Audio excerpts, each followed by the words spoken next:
कोलकाता के आरजी कर हॉस्पिटल में घटी एक हार्ट ब्रेकिंग इंसिडेंट। बताया जा रहा है कि कल रात रेल हादसे में गोपाल बैनिक नामी 21 साला नौजवान जख्मी हो गया था। उसे इलाज के लिए उसके फैमिली वाले आरजी कर हॉस्पिटल लेकर आए थे, पर केयरलेसनेस की वजह से उसका वक्त पर सही ट्रीटमेंट नहीं किया गया, जिसके कारण उसकी मौत हो गई। जस्ट इमेजिन, एक ट्रॉमा केस जिसमें सेकंड्स मैटर करते हैं, और अगर हॉस्पिटल ही रिस्पांस न दे तो लोगों का ट्रस्ट सिस्टम पर कैसे बना रहेगा। गोपाल के परिवार ने हॉस्पिटल के खिलाफ जोरदार प्रोटेस्ट किया। आसपास में टेंशन बढ़ गया। हॉस्पिटल एडमिनिस्ट्रेशन अब सवालों के घेरे में। इन्वेस्टिगेशन जारी है।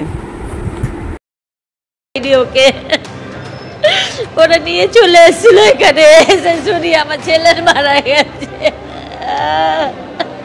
আমার ছেলে ছাড়া কেউ নেই, আমি কি করবো। স্টেশন দিয়ে হেঁটে হেঁটে আসছিল, ট্রেনে পেছন দিয়ে ধাক্কা মেরে দিয়েছে। এবার এখানে নিয়ে এসে 20 মিনিট বডি রাখা রয়েছে, কোনো ডক্টর চেক করছে না। ওখানে ওইভাবেই পড়ে রয়েছে। একটা ভলেন্টিয়ার এসে বলছে আগে টিকিট করে নিয়ে আসো, তারপরে চেক হবে, নাহলে আধার কার্ড দাও। এবার সঙ্গে সঙ্গে তো আধার কার্ড জোগাড় করা যায় না। আমরা ওদেরকে বলেছি যে আগে চেক আপটা করো, আমরা আধার কার্ডটা নিয়ে আসছি। ওইভাবে বডি ওখানে পড়ে মুখ থেকে অমনি ব্লাড বেরোচ্ছে, মাথা দিয়ে ব্লাড বেরোচ্ছে, কোনো ডক্টর চেক আপ বলছি তারা ট্রিটমেন্ট না করে আগে বলছে টিকিট বানান।